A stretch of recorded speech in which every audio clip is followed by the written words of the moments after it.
सौजोगे रे धम्म दिखाय रे जिने हरिहंते की पैसम चौबीसम केवली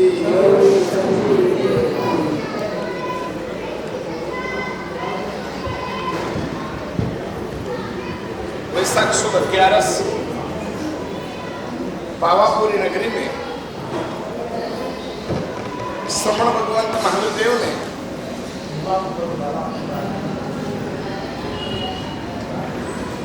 अति भव्य समवसरण में बार प्रसुदा के समक्ष विश्व का परम सत्य उद्घाटित किया।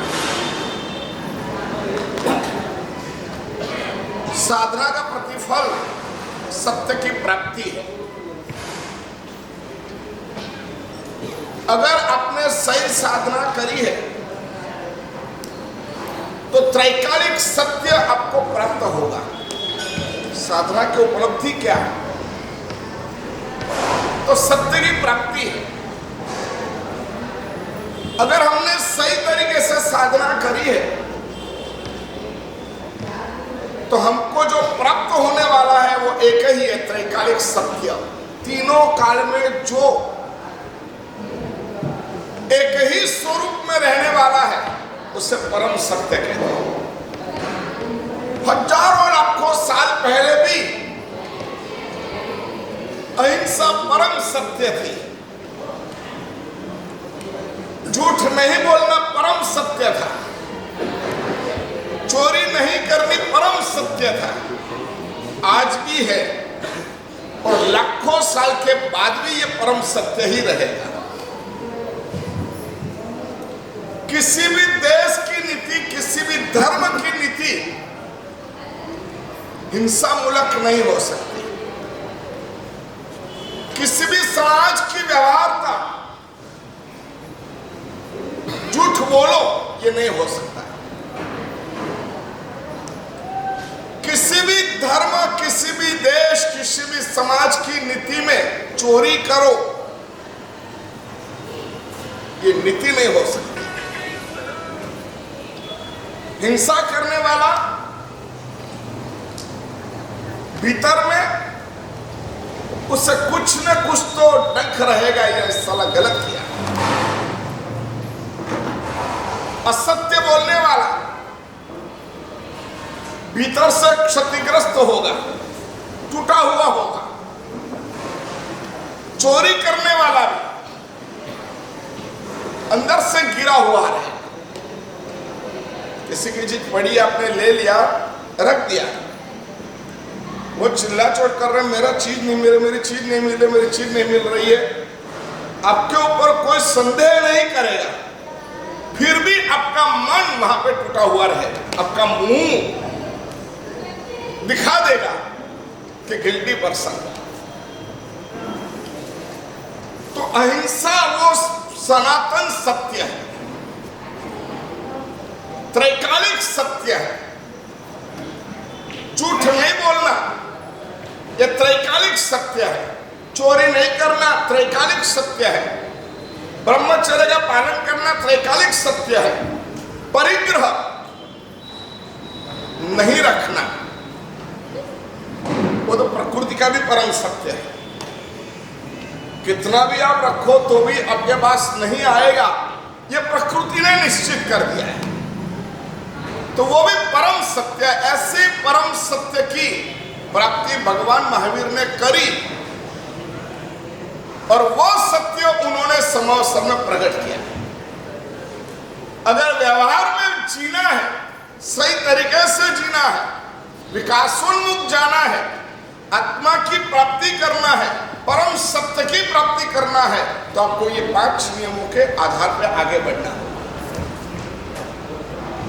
हिंसा करने वाला आतंकित होता है। आपके हाथ में हिंसा के साधन भी आएंगे ना, तो भी आपका मन आतंकित रहेगा। आपको ऐसे बोले कि इतना बड़ा चाकू लेके आपको घूमने का, चाकू हाथ में आएगा तो अपने आप आपका चेहरा बदल जाए। बदलेगा? चाकू आपके हाथ में आया, आपका चेहरा बदल जाए। हिंसा का साधन भी हमारे में आतंक मचा रहा है, हमारे में आतंक की उत्पत्ति कर रहा है। किसी को नुकसान करने की भावना आपके मन में है, वो मानसिक हिंसा है। किसी का कुछ खराब हो जाए, ऐसी प्रबल इच्छा पूरी होना नहीं पूरी होना आपके हाथ में नहीं है, वो उसका पुण्य है, उसके हाथ में। लेकिन आप आतंकित हो जाएंगे, ये करूं वो करूं, ये करूं वो करूं, ये कर दूं ये कर दूं ये कर दूं, ऐसे 10 विचार आएंगे, आप आतंकित हो जाएंगे। क्रोध दूसरे को असर करे या नहीं करे, खुद को पहले असर करता है। उदयरत्न महाराज ने संजय में बता, आग उठे जे घर थकी, आग उठे जे घर थकी ते पहलू घर बाड़े, जलनो जोग नहीं मरे तो पासे में पड़ जाए। कितना ऑप्शन है? क्रोध उठे जे घर थकी, मतलब जैसे क्रोध उठा है, जलना तो वहीं शुरू कर देगा। वह पहले जले और जल मिल गया तो आसपास वाले सुरक्षित हो जाएंगे। अगर जल नहीं मिला तो पास वाले को आग लगाएगा, पास वाले को जलाएगा। लेकिन सबसे पहले कौन जलेगा? कौन जलेगा? क्रोध खुद जलेगा। आतंक है, मान आतंक है। आप अपने अपने सम्राट समझ रहे, मैं यहाँ आगेवान हूं, मैं यहाँ हूं, मैं ऐसा हूं, मैं ऐसा हूं, मैं ऐसा हूं। आपकी असर दूसरे पर पड़ो या नहीं पड़ो, आपके ऊपर पड़ेगी। इसमें आपको सहन करना पड़ेगा। मैं खड़ा होकर के पानी लेने कैसे जाऊं? कई अहंकारी व्यक्ति मैंने ऐसे देखे, प्यास लगी है, पानी वहां है, गिलास भी वहां है, लेकिन सब बैठे और मैं जाऊं और मैं पानी भरूं, मैं पानी लेके आऊं और मैं पानी पीऊं। नहीं नहीं, ऐसा नहीं हो सकता। यहां पे आओ, पानी लाओ, ऐसा करेगा। और अगर वो नहीं आया तो क्या करेगा? नहीं, बैठा रहेगा और दूसरे की राह देखेगा। प्यास सहन करेगा। अहंकारी आदमी बोलेगा नहीं, सहन करेगा, लेकिन अपने आप में स्टेटस में रहेगा, अपने आप में अहंकारी रहेगा। नुकसान किसको? सबसे पहले। और आपने कहा और वो नहीं लाया, मैं नहीं लाऊंगा। दो अहंकार सामने आ जाते तो क्या होगा? तो कुछ नहीं बोला, निकल गया। अरे भाई, आपके पास में पानी, लेकिन आपको क्या करना है? पानी लाओ। मैं घर का वडील हूं, मैं ट्रस्ट का प्रमुख हूं, मैं ये हूं, मैं वो हूं, मेरे को पानी आपको लाके देना है। ये नियम किसने बनाया? ये नियम किसने बनाया? अहंकार नहीं बना। कषाय जो है स्वयं में आतंकी है। आगमों में कषाय का शब्द वापरा है। आतंक देशे में करे पावा। जो कषाय को आतंक के स्वरूप में देखता है, वो पाप कर्म नहीं करता है। आतंक को देखो, मेरा ये कषाय आतंक है, मेरा ये कषाय आक्रमण है, मेरा कषाय ये आतंक मुझे दुखी करने वाला है। भगवान ने इस परम सत्य को उपलब्ध किया। कितनी बड़ी शोध है। आज जितनी शोध है वो हमारे कसाय को भड़काने की शोध है। अब देखो, आप जो साबुन वापरते उसको आउटडेट कर देना, दूसरा साबुन वापरो, ये आपको भड़काना। बराबर? आप जो जूते पहन के वो नहीं, दूसरे आए हैं लेटेस्ट। ये आपके घर में जो टीवी है, आपके पास जो मोबाइल है, वो सभी आउटडेटेड है। भले 1 महीने पहला खरीदा, लेकिन आज का प्रीमियम देखोगे, आज की 1 महीने के बाद का आज का लेटेस्ट क्या, तो आपका जो पास है वो आउटडेट। भले लाख रुपए का मोबाइल लाए, हर रोज नया नया लॉन्च होगा, और जितना नया लॉन्च होगा उसकी एड ज्यादा होगी, जिसकी एड ज्यादा होगी वो ज्यादा आप देखेंगे, जो ज्यादा देखेंगे उसके पीछे दौड़ेंगे। मतलब किसी भी हिसाब से आपके पास जो है उससे संतोष प्राप्त करके सुखी तो होना ही नहीं। समझ में आया? आपके पास जो है पर्याप्त है, ये तो कभी नहीं है। आप 10 लाख वाला मोबाइल ले आओ तो भी पिछड़े हुए। आपके पास ऐसी एड आएगी जो 15 लाख का है। समझ में आया? आपके पास 10 लाख का मोबाइल है तो भी आपके पास एड वो आएगी क्या आपको ये पिछड़ा हुआ है। आपको कौन सा लेना चाहिए? बोलो जल्दी। 15 लाख वाला लेना चाहिए। मतलब आपके पास जो कुछ भी है अपर्याप्त है, जो कुछ भी है वो सेटिस्फाइड देने वाला नहीं। आपकी होड़ में 5-10 साल के लिए कोई नहीं आया, ऐसा हो सकता है? बोलो। अरे ऐसी चीज में तो मुकेश अंबानी अगर लग जाए ना, मुकेश अंबानी लग जाए कि 10 साल तक मेरी होड़ में कोई नहीं आना चाहिए, तो क्या पॉसिबल है? पॉसिबल है पॉसिबल है कि नहीं है? नहीं है। तो पॉसिबल क्या है? ये तो बिना अंधी दौड़, बिना देखे अंधी दौड़, कितना भी दौड़ो, कितना भी दौड़ो, कितना भी दौड़ो, कितना भी दौड़ो, नहीं मिलने वाला। पर बंद कर दिया। मैं 15,000 से ज्यादा वाला मोबाइल रखने वाला नहीं हूं। अब कोई भी ऐड आओ आपको डिस्टर्ब करेगी? डिस्टर्ब करेगी? 15 के अंदर की अगर कोई आए वो डिस्टर्ब करेगी। अब ये 5 साल हो गए, 7 साल हो गए, 10 साल हो गए यार, मोबाइल बदल रहा है, बराबर चलता हो तो भी। इसमें भी 2 व्यक्ति ने बोल दिया यार कितना पुराना मोबाइल है यार, कहां से कब से है वापर रहा है, प्रॉब्लम कुछ नहीं है, बराबर है, बराबर चलता है। ऐसा करके छोड़ दोगे कि मन में चलेगा यार अच्छा नहीं लगता है यार, सब लोग देखते हैं कहते हैं पुराना मोबाइल है, पुराना मोबाइल है, पुराना मोबाइल है, बदल। भगवान भी एक बार कहेगा पुराना लगता है, भगवान भी कहेंगे कैसा लगता है? पुराना लगता है, बदल दो। सत्य संतोष में परमात्मा ने जो सत्य दिखाया, जो प्राप्त किया, सबसे बड़ी बात है कि भगवान महावीर ही एक ऐसे है जो सत्य को प्राप्त करके सत्य बताते हैं।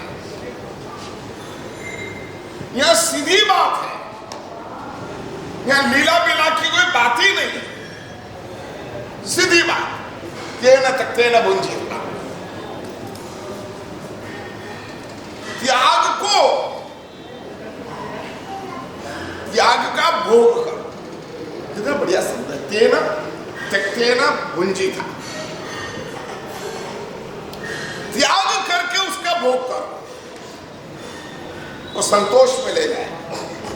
ऐसा नहीं आप आरोग्य करो, मुझे नहीं खाना है, मुझे नहीं चाहिए, मुझे ऐसा नहीं चाहिए। कोई आपकी बर्थडे पर 25 लाख की गाड़ी की चाबी गिफ्ट करे और वो भी आपका दुश्मन, कैसा लगे? कैसा लगे? आपका दुश्मन हो और आपकी बर्थडे पर उसने एक पार्सल भेजा और उसमें 25 लाख रुपए की गाड़ी की चाबी थी, आप क्या करोगे? लोगे? सोचेंगे, लेकिन लोगे सीधा ले आओ, गाड़ी आई है तो सीधा बैठ जाएंगे और चालू कर देंगे।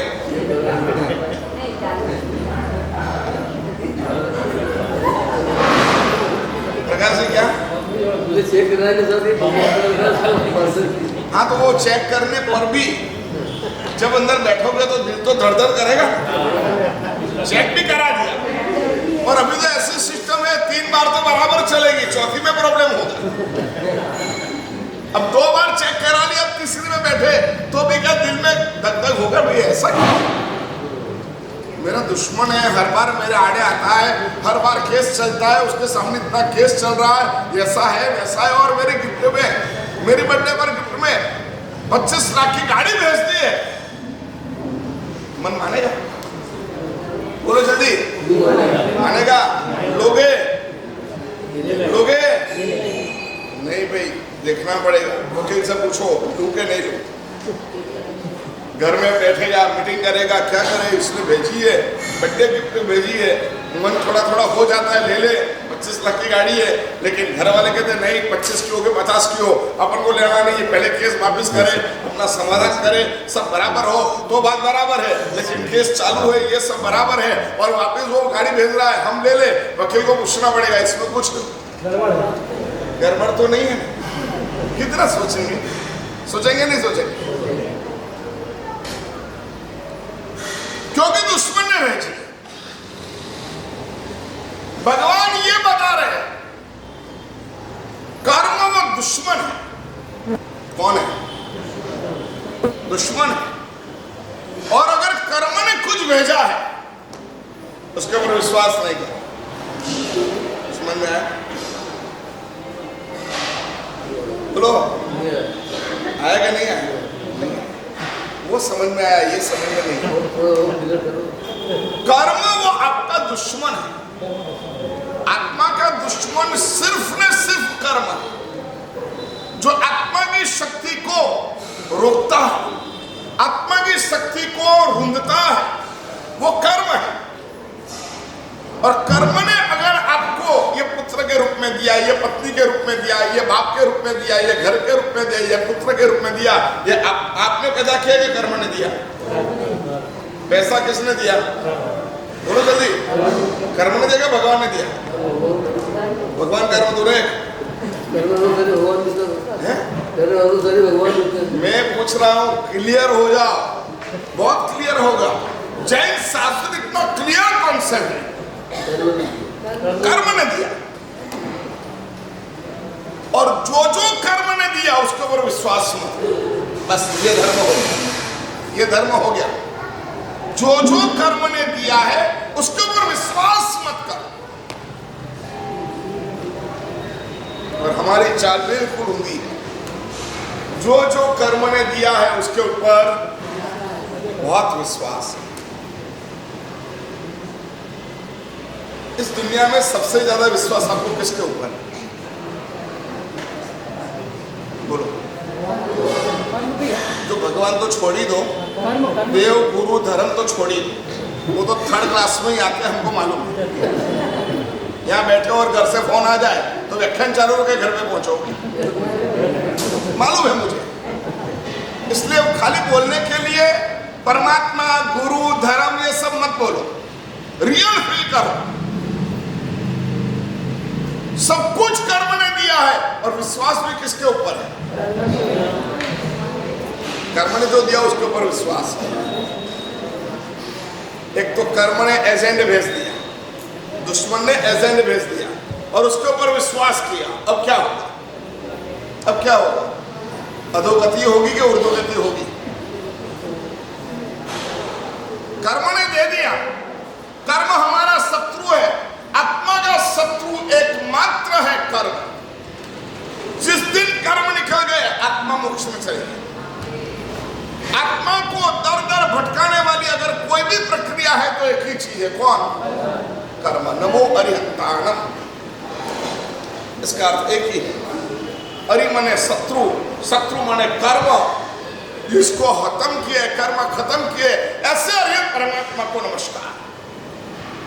तो आत्मा का शत्रु अगर कोई है, इतनी दुर्गति में गए, इतने दुख में गए, किसके कारण? किसके कारण? पर कर्म दिखता नहीं है। दुश्मन नहीं आएगा, दुश्मन पैकेज भेजेगा, गाड़ी भेजेगा, उसमें चाबी भेजेगा और कुरियर से भेजेगा, आदमी भेजेगा, वो नहीं आएगा।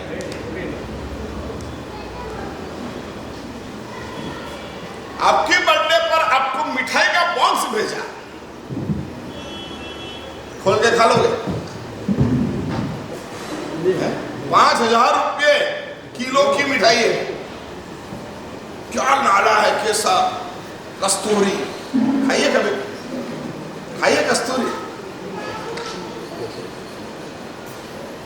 तो चाइनीज खाते हैं, मंचूरियन खाते हैं, पिज्जा खाते हैं, थैले में खड़े खड़े पतासा पूरी खाते हैं, वो एक अलग ही मजा आती है। क्या मालूम, तुम बैठ करके घर में पानी पूरी खाओ तो मजा आए? नहीं है। वो जो थैला गाड़ी रहती है ना, गंदी, और वहां पे भी खड़े खड़े, और वो तो देखने जैसा अभी तो होता है, वो हाथ में लेगा ऐसे ऐसे करेगा, उसमें कोई पास में बातें करेगा, ऐसे ऐसे खुला रखेगा, लेकिन वो खाने में मजा आती है, वो घर पे खाने में मजा आती है। केसर, कस्तूरी, इलायची, चारोली, जायफल, ये सब डाल के क्या रबड़ी बनती है प्रकाश से, एक बार मेरे से बनाओ। ऐसी रबड़ी होती है, आदमी खाए तो दिन भर उसका नशा रहे, कुछ खाया।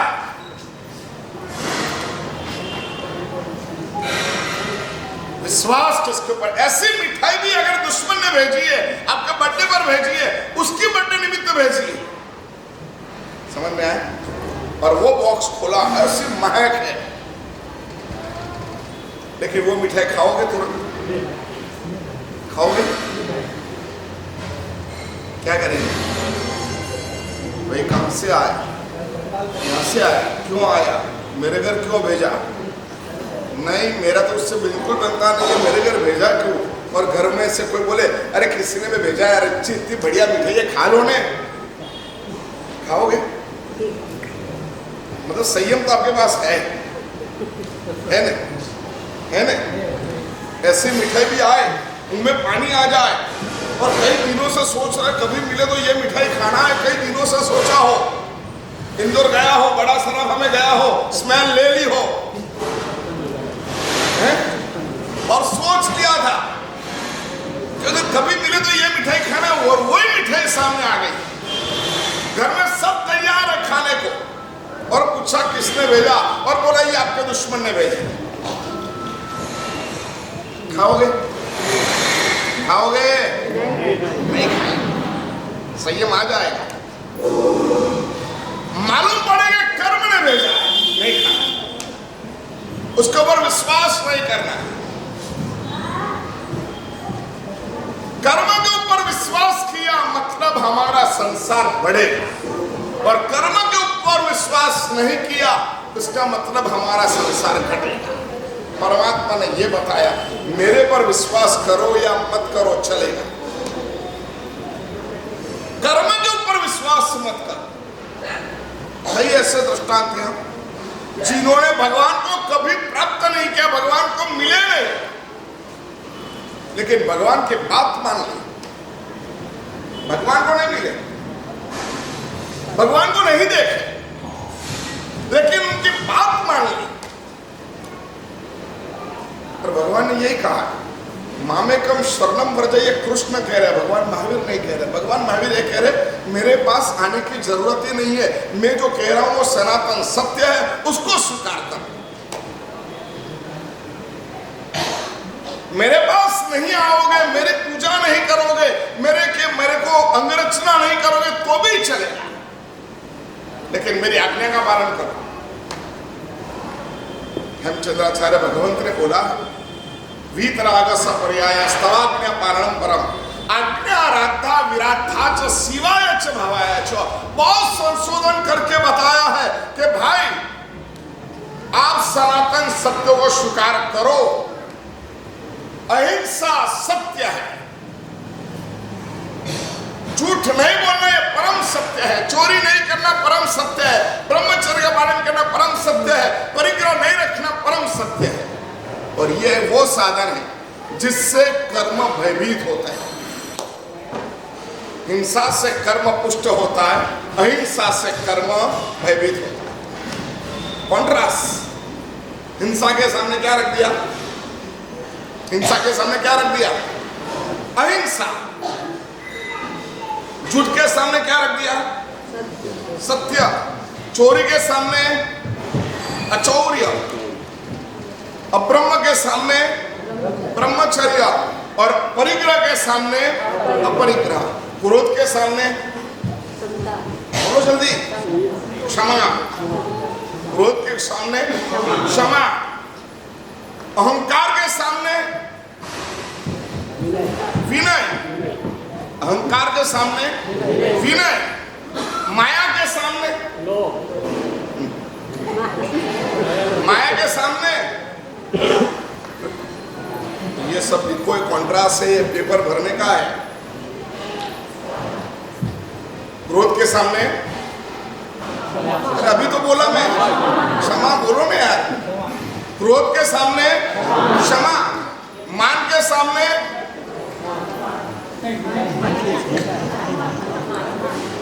मान के सामने विनय, अहंकार के तो मान बोला ना मैं, मान, क्रोध फिर मान, मान के सामने विनय, माया के सामने सरलता। सरलता, देखो आपके साथ में कोई माया भी होगा नहीं, लेकिन आपके पास सरलता होगी तो माया हार जाएगी। आपके सामने क्रोध है, आप क्षमा कर लो, वो चुप हो जाएगा, क्रोध आउट हो जाएगा। कोई अहंकारी है, उसके सामने विनय कर दो, अहंकार खत्म हो जाएगा, अहंकार आपको नुकसान नहीं करेगा। लोभ के सामने, लोभ के सामने संतोष। किसी के पास बहुत संपत्ति देखकर के अंदर दिल जलता हो ने, संतोष को धारण करना, भाई मेरे पास जो है बहुत बढ़िया है, मेरे को कोई प्रॉब्लम नहीं है, मेरे को देखने की जरूरत क्या है, समाप्त, दुखी नहीं होगा। बाकी लोगों को दुखी देखे, ये कौन सी साड़ी पहनी है, ये कहां से लाई है, तेरी ये ब्रेसलेट दिखाओ तो, ये देखते जाओगे तो क्या होगा, है? क्या होगा? कांडी लग गई। इसमें जो नया पहन के आता है जरा ऐसे बैठता है और ऐसे दिखाता है कि सबकी नजर उसके ऊपर पड़े। हाँ, नया घड़ी लाई, नया ब्रेसलेट लाया, नई चेन लाया, तो कैसे बाहर रखेगा? साड़ी पहनने के बाहर बाहर दिखे ऐसे चेन पहनेगा, मालूम पड़े सबको, और जो देखेगा क्या होगा? अनुमोदना करेगा, जलन होगी। और उसके सामने अगर आपके पास संतोष है तो क्रोधो कषाय को डिफ्यूज करने के लिए 4 फायर ब्रिगेड रखा है। कषाय की आग को समाप्त करने के लिए भगवान ने 4 फायर ब्रिगेड रखा है। क्रोध के आगे है तो उसके सामने वापस रिपीट, क्रोध की आग है तो जरा जोर से बोलो ना, क्षमा। मान की आग है तो विनय। आपका कुछ नहीं बिगाड़ पाए। सामने कितना भी क्रोध हो, कितना भी क्रोध हो, कितना भी क्रोध हो, घर में सभी लोग क्रोधी हो, लेकिन आपके पास एक शब्द है, कौन सा? क्षमा। मैं अभी क्रोध की बात कर रहा हूं, आगे कहां गया हूं? जो प्रश्न है उसका उत्तर लिखो, जो आता है वो उत्तर मत लिखो। क्रोध की आग है, उसके सामने फायर ब्रिगेड क्या है? क्षमा। अहंकार की आग है तो उसके सामने क्या है? और इसका ज्यादा आयुष्य नहीं है, क्रोध का, अहंकार का ज्यादा आयुष्य नहीं है। फड़फड़ हो गया और उस वक्त आप चुप हो गए, उस वक्त आप क्षमा कर दी, 2 मिनट में वो चुप गया। अहंकार बहुत है, ये यूं यूं यूं यूं भड़ करता है अहंकार। आपके सामने थोड़ा सा विनय कर दिया, वो डिफ्यूज। माया, माया के सामने सरलता। अगर आपके पास सरलता है तो माया भी कुछ नहीं कर सकता है। सच बोलने वाले की मेमोरी ज्यादा चाहिए कि झूठ बोलने वाले को मेमोरी ज्यादा चाहिए? सही में तो आप सच बोलते हो कि झूठ बोलते हो?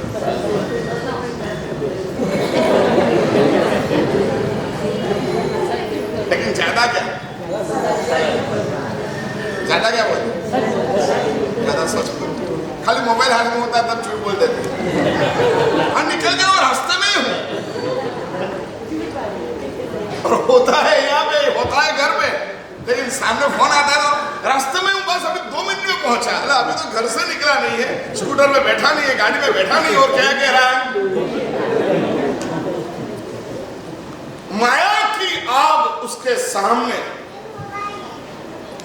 सरलता का फायदा रख दो, माया कुछ नहीं कर पाए।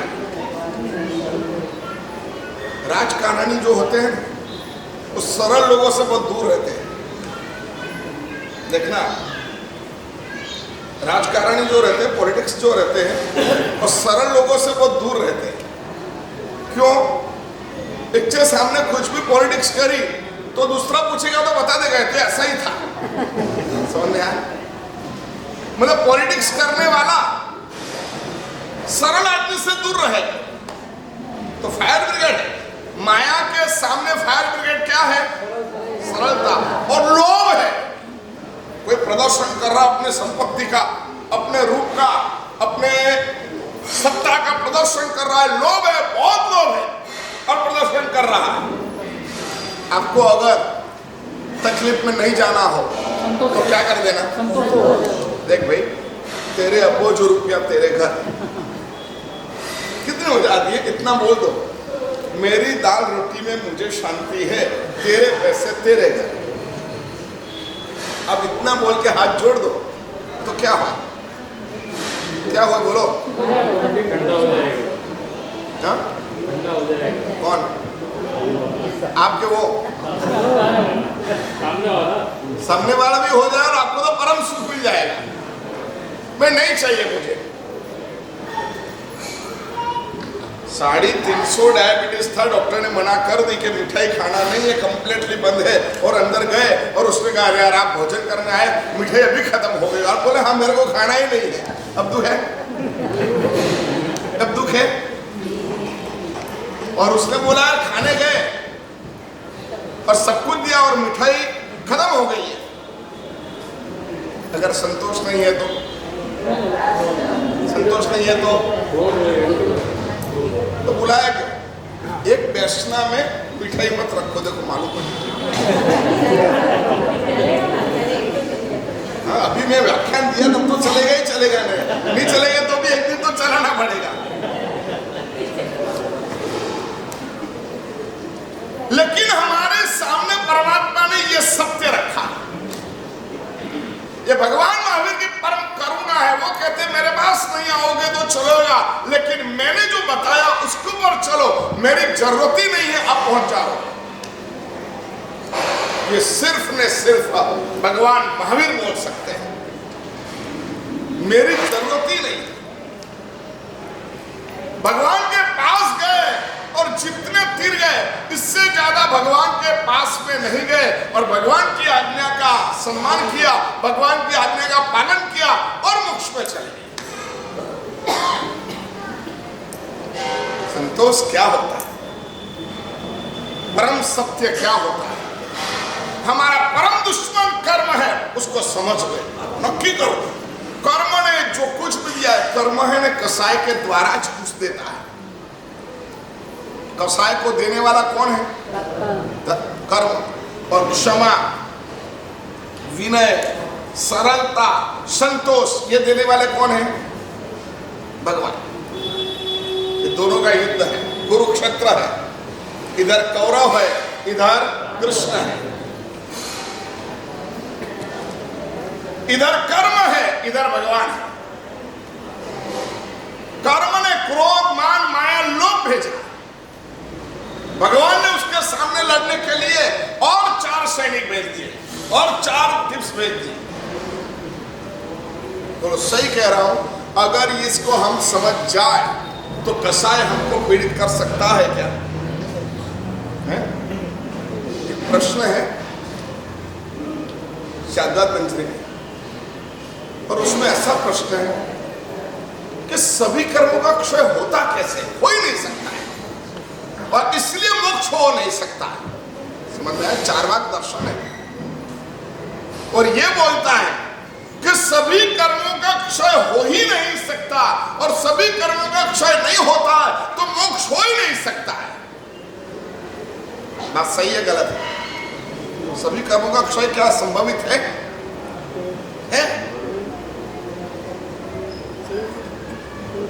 क्योंकि भगवान स्वयं भी चलेंगे तो कर्म लगेगा, बोलेंगे तो कर्म लगेगा, जो कुछ भी करेंगे कर्म लगेगा। तो कर्म हर जगह लगता है, तो कर्मों से मुक्ति हो कैसे सकती है? बहुत बड़ी चर्चा चल रही है। और अगर कर्म का क्षय नहीं है तो मोक्ष नहीं, मोक्ष नहीं है तो मोक्ष नहीं है तो संसार है, संसार है तो भी संसार छोड़ने की जरूरत है ही नहीं, धर्म करने की जरूरत है ही नहीं। मोक्ष नहीं है तो धर्म की आवश्यकता ही नहीं है। ऐसी जबरदस्त चर्चा चली। विद्वानों का धर्म है ये, धर्म को है ना सूक्ष्म बुद्धि से तराशना चाहिए। धर्म के ऊपर संशोधन करो। आप इतने चावल चढ़ाते हो, इतने पुष्प चढ़ाते हो, इतने पैसा खर्च करते हो, इतने उपवास वैष्णव आदर करते हो, लेकिन सही धर्म क्या है वो तो समझते ही नहीं। समझ में आया? धर्म को सूक्ष्म बुद्धि से जानना चाहिए। लॉस प्रॉफिट क्या है? जैसे चेस में खेलते हैं, आती है चेस खेलना, चेस खेलना याद है? ऊंट खराब के घोड़ा खराब, ऊंट खराब, घोड़ा खराब, हाथी खराब, क्या खराब है? नहीं नहीं, जिसको नहीं आता उसके लिए सब अच्छा, ऐसा बोलो।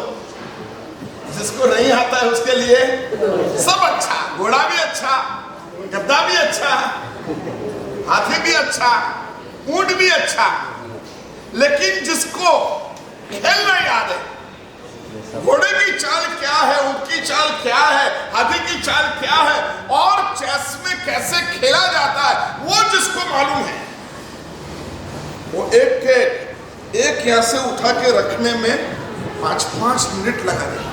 कितनी लगाएगा? 5-5 मिनट लगाएगा। वर्ल्ड चैंपियंस जब खेले ने, वर्ल्ड चैंपियंस जब बैठे और चेस खेलने लिए बैठे, उस वक्त एक चीज यहां से उठा के यहां रखना कितना डिस्टेंस होता है? 1 मील का कितना डिस्टेंस? 2 इंच का, 2 इंच का डिस्टेंस यहां से यहां रखने में 25 बार सोचता है, 5-10 मिनट लगा देता है और बैठे रहता है। लेकिन जब रखता है तो बाजी पूरी पलट जाती। वैसे ही धर्म करने वाले को प्रत्येक धर्म के पहले देखना है, आज के दिन में कौन सा पल्ला भारी था, क्रोध का, मान का, माया का, लोभ का, तो आज मुझे क्या रखना है इसके सामने। आज मुझे ज्यादा भी नहीं करना है, आज मुझे ज्यादा सरल बनना है, आज मुझे ज्यादा संतोष करना है, क्योंकि जिस कसाई की प्रबलता आपके साधना में आई है, उस प्रबलता को खत्म करने वाला गुण आपको प्राप्त करना है। बोलो, जो कसाई की प्रबलता दिन भर में आई है, सर कुछ भी करो यार, गर्म बहुत जल्दी हो जाता हूं। अहंकार ऐसा होता है, मैं सबको डाइवर्जन लेकर के आगे आ जाता हूं। यह अहंकार का प्रतीक है। सबको डाइवर्जन लेकर के मैं आगे आ जाता हूं, ये अहंकार का प्रतीक है। और ये मैं जब भी करता हूं तब पश्चाताप में उसका रिवर्स, क्या? विनय। आज मुझे भगवान को 25 खमाशना देना है क्योंकि मैंने अहंकार किया। मैं मुंबई था, एक भाई अपने समाज के सभी लोगों को शिखर जी ले जा रहे थे। ताराचंद जी नाम था उनका, जिसने भेरू तारक बनाया पूरा। मैं सुभाषनाथ में चातुर्मास था, उनके पूरे घर से बहुत अच्छा परिचय हो गया था। और ये आसू महीने के आसपास वो अपने रिश्तेदारों को, अपने ज्ञाति वालों को, सबको करीब 1000-1500 लोगों को समय शिखर ले जा रहे। बहुत तैयारी जबरदस्त करी। उसने सबको सोने की चैन नहीं, सोने की वाटकी दी कि हर जगह पे परमात्मा की पूजा करने के लिए मेरी तरफ से सोने की कटोरी देता हूं। ये सोने की कटोरी से सब पे पूजा करना, और साथ में इतना बढ़िया सुंदर बटवा जिसमें केसर था, सब कुछ था, पैसे भंडार में डालने के सब कुछ था। ऐसा सब तैयार किया। मुझे घर पे बुलाया, मैं गया, सब कुछ दिखाया, हमारा सब ऐसा ऐसा ऐसा ऐसा ऐसा ऐसा है। और इस तरीके से मैं 1500 करीब आदमी को यात्रा कराने ले जा रहा हूं। अब ऐसा सब देखे तो अपने मुंह से क्या शब्द निकले? क्या बात है, बहुत बढ़िया, बहुत अनुमोदना, बहुत अच्छा कर रहे हो। सबको सोने की कटोरी देना और अच्छे पत्ती यूं करो तो दब जाए, ऐसे नहीं, बढ़िया अच्छे हो गया। मैं आ गया, शाम को वो आए, उपासना में आए। हमारा साहब एक अर्जेंट काम, हमारा प्रतिक्रमण का समय था, सब बिल्कुल जरूरी अर्जेंट काम। मैं समझाया इतना बड़ा समय निकाला है, कुछ प्रॉब्लम होगा। मैंने कहा ठीक है, चलो 5 मिनट के बाद प्रतिक्रमण करते हैं, पहले इनसे बात कर लेते हैं। उनसे बात करने गए, सुनिए बिल्कुल सही बात है, अब सुनना, सही बात है, मेरे को साइड पे ले गए। हमारा साहब एक बात कहूँगी, मेरे को ऐसा लग रहा है कि मैं इतनी बड़ी यात्रा करवा रहा हूँ, तीर्थंकरों की कल्याणक भूमि है, उसकी यात्रा करवा रहा हूँ, सभी कल्याणक भूमि में ले जा रहा हूँ, 1500 आदमी ले जा रहा हूँ, ये सभी कुछ किया। लेकिन मेरे को लगता है कि इनमें मुझे अहंकार आ जाएगा, कोई प्रशंसा करेगा, अच्छा आप जब बोले ना बहुत बढ़िया बहुत बढ़िया, मुझे बहुत अच्छा लगता था। तो फिर मैंने सोचा कि अगर महाराज साहब बोलते और मेरे को अच्छा लगता है, लोग तो बोलने वाले ही है, ये अच्छा लगेगा, तो इतना रुपया खर्च करके अगर मुझे अहंकार आ गया, मेरे को ये आ गया, तो ये इसका मतलब क्या रहेगा? ये पूछने के लिए आया। मैंने उसको सुना, उसका चेहरा देखा, ऐसा चेहरा था, डर गया था। मैं करोड़ों रुपया खर्च करूंगा और उसका प्रतिफल मुझे क्या मिलेगा?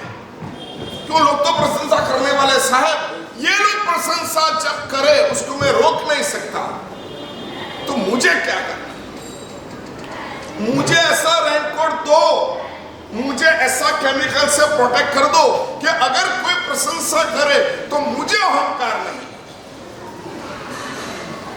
क्या बात है, ऐसी चिंता करने वाला, धर्म में खर्चने वाला ऐसी चिंता करे तो धर्म सार्थक हो जाए, धर्म सार्थक हो जाए। गिड़गिड़ा रहा था। मैंने कहा ताराचंद जी, आपके ये विचार बहुत शुभ है, लेकिन इस विचार पे खड़े रहना बहुत मुश्किल है, बहुत मुश्किल है, क्योंकि खुदामद तो खुदा को भी प्यारी होती है। अब खुशामद करो तो सब कुछ को अच्छा ही लगता है, और आपके जैसा आदमी मैंने देखा ही नहीं।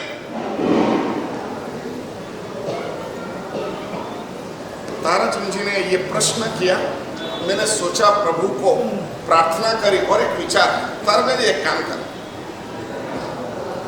जब भी कोई प्रशंसा करे उसका हर्जा नहीं, लेकिन वो प्रशंसा आपको चिपक जाए, समझ गए? वो प्रशंसा करे, इसकी कोई तवज्जो, उनकी जवाबदारी है और उनकी ये फर्ज है, उनको अच्छा देखे तो प्रशंसा कर ले, लेकिन वो प्रशंसा जब आपको लग यार देखा वो बोला ऐसा, आपको अहंकार जैसा लग जाए, आपको वो प्रशंसा अच्छी लगे, उसी समय 10 खमासना दे देना। कितना? 10 खमासना दे देना। बोलो सरल चीज है कि कठिन चीज है? सरल है ना? आप ले लो भैया, आप ले सकते हो। हाँ 10 खमासना दे सकते हो। हाँ हाँ सबके सामने वहीं पे उसी समय कोई बोले अरे बहन जी आप तो क्या व्याख्यान सुनते हो, बिल्कुल एकाग्र मन से सुनते हो, बहुत अच्छे हो। अगर ऐसा किसी ने बोल दिया तो अच्छा लगेगा बुरा लगेगा? अच्छा लगेगा ना। और उसी समय 10 खमासना दोगे? दोगे? है भाई जी बोलो सरल नियम है क्या कठिन नियम है? कठिन है। अभी तो सब सरल बोल रहे थे। 10 खमासना की तो बात है।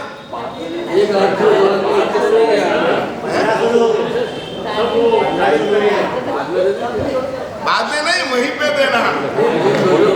बाद में रूम बंद करके देना उसका कोई मतलब नहीं है, वहीं पे देना।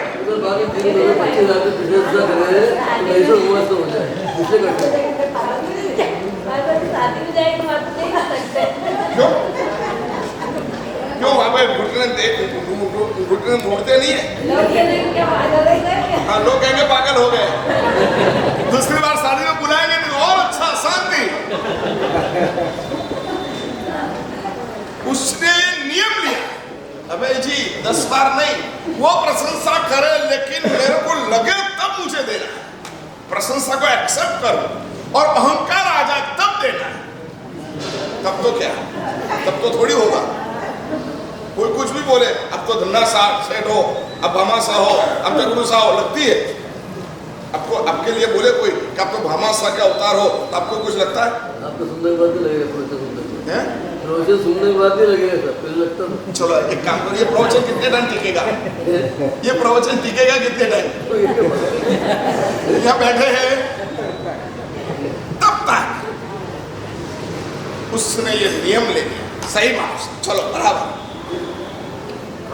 क्या कहूं मैं, 40 दिन की यात्रा थी, पूरा समाज गया था और हर जगह में जाकर के भगवान की अभिषेक की बुछावनी ये सब लेना और दूसरे को लाभ देना।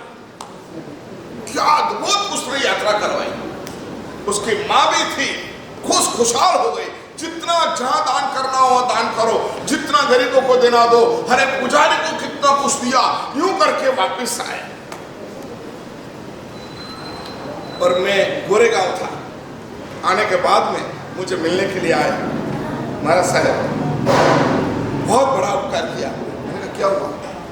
आपने जो नियम लिया ना उससे मैं बहुत बच गया। हर एक ट्रस्ट वाले इतनी प्रशंसा करे, इतनी प्रशंसा करे, मैं डोनेशन करूं तो भी प्रशंसा करे, नहीं करूं तो भी प्रशंसा करे, ये सब होता था। लेकिन मैं अंदर से अलिप्त रहता था। इनको 2-5-10 लाख रुपया आवश्यकता है, इसलिए ये बोल रहे हैं। मेरे को ये सुनना नहीं है, मेरे को देने के लिए ये अवसर दे रहे, मेरे को दे के निकल जाना। ऐसा मैं सोचता रहा। तो फिर मैंने कहा तो भी कभी तो लगी हुई। महाराज सब एक बात कहूं, मेरा प्रतिस्पर्धी है, उसका नाम मैं अभी जाहिर नहीं कर रहा हूं, लेकिन वो पावापुरी में आया था। उसका प्रतिस्पर्धी है, पावापुरी में आया था। समाज में एक थे तो आना पड़ेगा, आया और सभी ने उसको कहा कि ऐसा निकाला है। और वहां पे भगवान की पूजा की उछाल में मेरे सामने वो आ गया। मैं जो बोलूं उससे और ज्यादा बोले, मैं जो बोलूं उससे ज्यादा बोले। पर मैंने नियम लिया था कि मैं जहां पहुंचूं वहां पे आदेश मुझे लेना और दूसरे का यात्री को लाभ देना।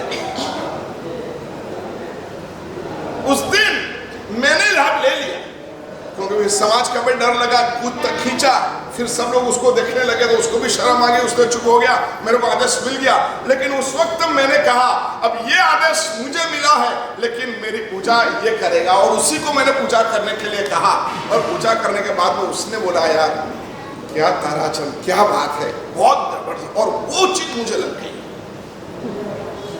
बस ये लोग बोले वो तो ठीक है, लेकिन मेरा प्रतिस्पर्धी वो उसने जब मेरी प्रशंसा करी तो मुझे लग गई, और उसी वक्त उसी के सामने मैंने 10 खमाशना दिए। समझ में आता है कितना कठिन है। एक आध 2 मास्कमन हो जाना सरल है, लेकिन कठिन ये है सब 10 खमाशना दे दिए, मैं जीत गया। मानता हूं कि पूरे में कम से कम 7 से 8 बार मुझे प्रशंसा लग गई और मैंने 7 से 8 बार खमाशना दे दिए, लेकिन मैं इस पूरी यात्रा में बहुत अलिप्त रहा, मुझे बहुत अच्छा है। अपन थोड़ा सा करते तो क्या हो जाता है, कैसा हो जाता है। थोड़े 2-5 हज़ार की उछालने ले ली हुए ने तो भी देखना अपना चेहरा क्या होता है, जैसे मैं इन सभी के सामने मैं हूं। अरे भाई, लाभ उसको मिलता है जिसके सामने तकदीर है, भगवान की कृपा होती है तो ये लाभ मिलता है, नहीं तो नहीं मिलता है। अनुमोदना करो, अहंकार मत करो। और यही धर्म की साधना, यही धर्म की आराधना भगवान ने समाज शरण में अपनी साधना करने के पश्चात बताया। ये साधना मार्ग। आपका शत्रु कौन है? आपका शत्रु कौन है? कौन है? कर्म। किसके माध्यम से आता है? क्रोध, मान, माया, लोभ। आपके कर्म का प्रोटेक्शन देने वाले कौन है? भगवान। और उन्होंने इसके सामने कौन सा शस्त्र दिए हैं? संतोष। बस ये साधना लेकर अब हम चलेंगे तो लोगस उद्योग है।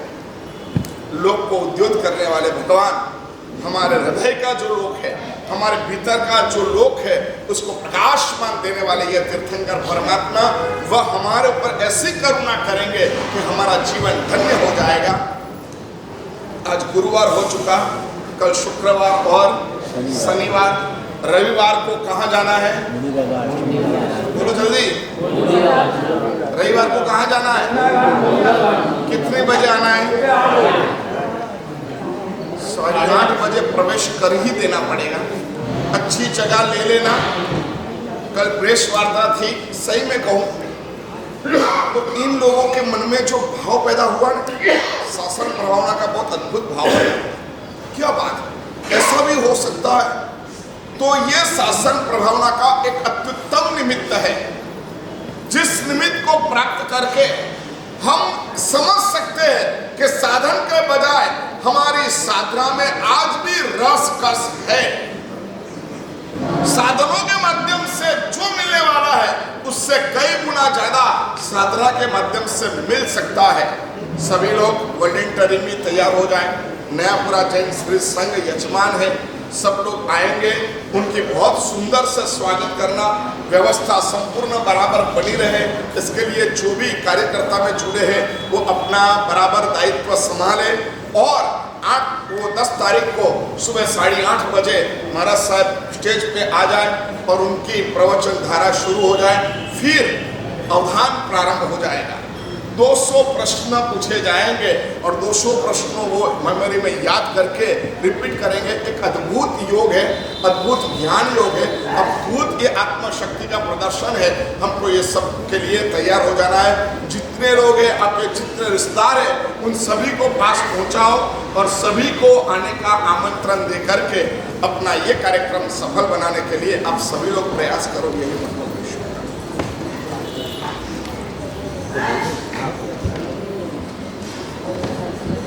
आज एक छोटा सा वीडियो इन्होंने बनाया है। हो सके तो आपके मोबाइल में स्टेटस में वो वीडियो डाल दो। एक मिनट का वो वीडियो है जिसमें अवधान क्या है वो सब बताया गया है। आप अगर मोबाइल में, आप सभी के मोबाइल में एक दिन के लिए भी स्टेटस आपका ये हो जाए तो उसका भी प्रचार बहुत ज़्यादा हो सकता है। जिसको भी मोबाइल में स्टेटस रखना हो, इनसे प्रवचन के बाद में मिल लो और वीडियो ले लो और वो वीडियो को स्टेटस में रख दो, तो सभी लोगों को और ज़्यादा प्रचार हो जाएगा। तो प्रयास प्रचार के इस अभियान में आप सब लोग जुड़े, यही मंगल में।